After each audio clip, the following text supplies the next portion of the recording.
आज ठाणे जिल्ह्यातील प्रमुख पदाधिकाऱ्यांची बैठक संपन्न झाली। या बैठकीमध्ये 12 तारखेला चला मामाच्या गावाला जाऊया, नियमित हक्काचा रोजगार मिळवूया, चला मामाच्या गावाला हक्काचा रोजगार मिळवायला, या टॅगलाईन खाली आपण 12 तारखेला एकनाथ मामाच्या ठाणे गावामध्ये मोठ्या संख्येनं उपस्थित राहा, अशा प्रकारचं आवाहन या सर्व पदाधिकाऱ्यांच्या वतीनं मी करतोय। कुठल्याही अफवेवर विश्वास ठेवू नका। आपणाला या आंदोलनाची परवानगी अधिकृत नसते।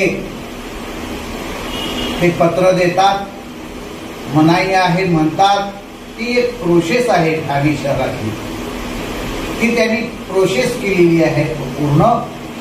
याचा अर्थ त्यांनी येऊन सांगितलेला आहे, तुम्ही शांततेत आंदोलन करा, आमची ही प्रोसेस आहे, ती प्रोसेस त्यांनी फॉलो केलेली आहे। त्यामुळे राज्यातल्या 36 जिल्ह्यातील 357 तालुक्यातील गावखेड्यातील वाडीतांड्यातील वस्तीतील माझ्या प्रशिक्षणार्थी बांधवांनी कुठल्याही अविश्वासावर म्हणजे अफवेवर विश्वास ठेवू नका।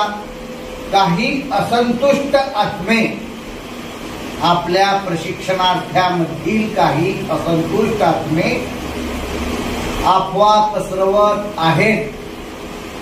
आज पत्रकार परिषद झालेली आहे आणि पत्रकार परिषदेमध्ये सांगितलंय, आम्हाला जर ठाण्यामध्ये जर आम्हाला बेमुदत आंदोलन जर करू देण्यास प्रतिबंध करत असतात तर आम्ही 1 दिवसाचं आंदोलन ठाण्यामध्ये मामाच्या गावात करू आणि मामाच्या गावातून मामाच्या घराकडे म्हणजे ठाण्यामध्ये राहत असलेले आमचे लाडके मामा एकनाथ मामा यांच्या नितीन कंपनी समोरील निवासस्थानी आम्ही मामाला भेटायला जाऊ, अशा प्रकारचं सांगितलंय।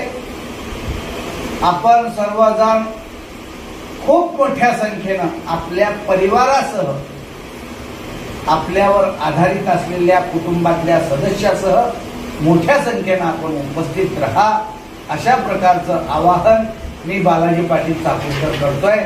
धन्यवाद। जय हिंद, जय महाराष्ट्र।